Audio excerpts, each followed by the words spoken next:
the undertaker. Let me take you for a spin. My name's Grant and I'm from County Funerals, and we post videos about the funeral industry and funeral related products.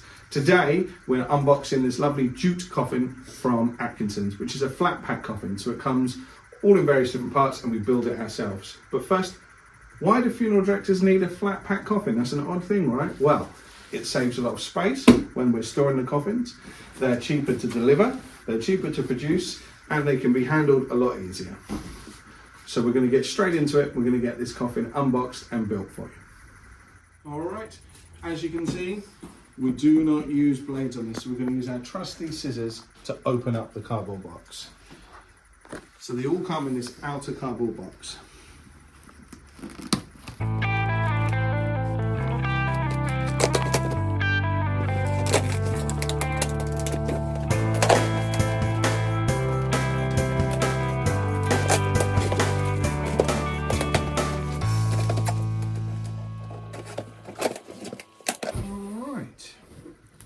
There we get the first look at our jute coffin.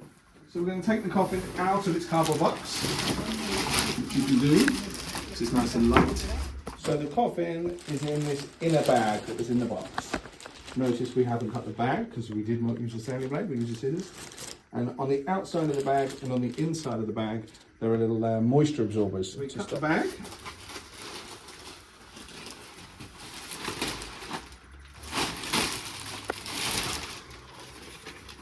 And inside we have our lovely directions on how to build the coffin.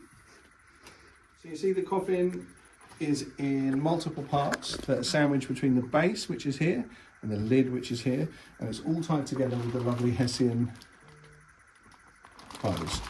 So the first thing we need to do is undo those.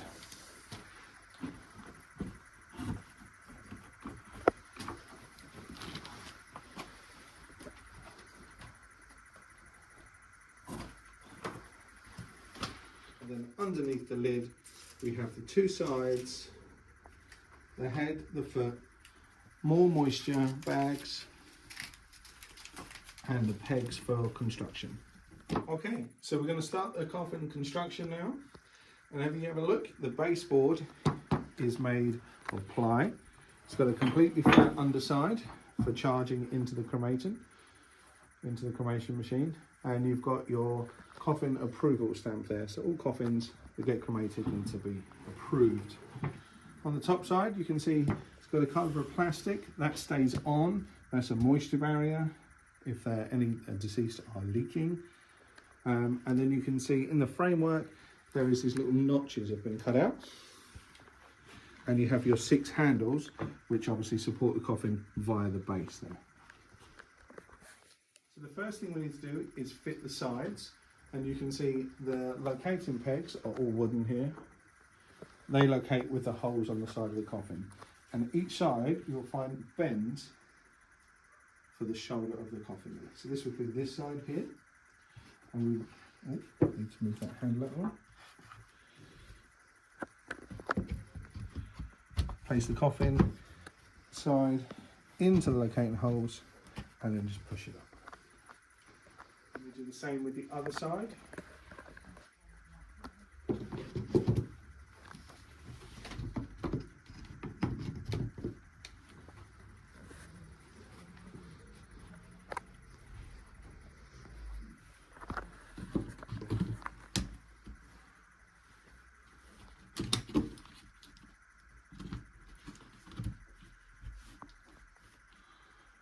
Next up, we fit the headpiece and the footpiece. The footpiece is the slightly smaller one, and the headpiece is the slightly bigger one. You can see there are dowels on the bottom, and little pins here, and they correspond to these holes here, here, here, and in the edge of the coffin here. So we line up the holes.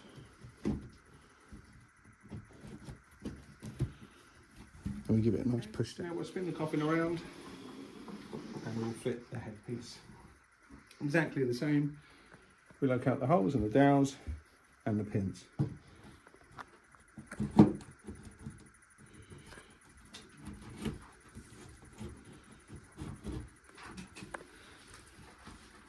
Alright, so there's the finished coffin. So that didn't take too long at all. We're going to put the lid on in a second, but these coffins are great for direct cremations if you're looking for a cheaper coffin. They're great for natural burials, woodland burials, someone that wants something a little bit less elaborate. And they don't take up a lot of space to store or a lot of time to build. We're going to pop the lid on and show you how that attaches now. But the main construction is the pine and then the jute material. So all the sides quite flexible. So now we're going to fit the lid to the coffin.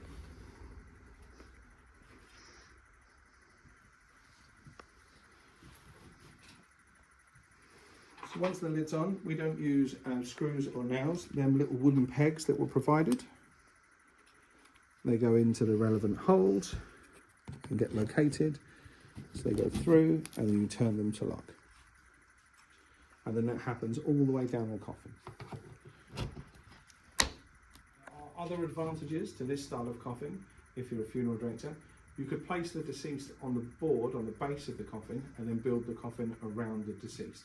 So that eliminates the need to lower a deceased in the coffin, because the coffin can be built around the deceased. So that's the complete coffin. As you can see, there's no plastic that goes down the sides, it's just on the bottom. You can get extras for this coffin, such as a jute pillow and a jute ashes casket as well. So they're very environmentally friendly, they're very cost effective, great for direct cremations and eco burials, and they're also really, really light. So if you've got lots of staff that doesn't require so many staff to move the coffin around, and obviously when a deceased is in there, those handles are super strong and can take away. They come in two different sizes as well. This size, and they do a 6'4" by 24, a nice big one as well. So that's the jute coffin from Atkinson's. We really appreciate you watching the video. If you do enjoy our content, please like, comment and subscribe. And if you've got questions about this coffin or any other coffins or any other funeral related products, leave them in the comments below and I'll be glad to answer them. Until next time, see you again soon. Well, I'm your friendly undertaker. Let me take you for a spin.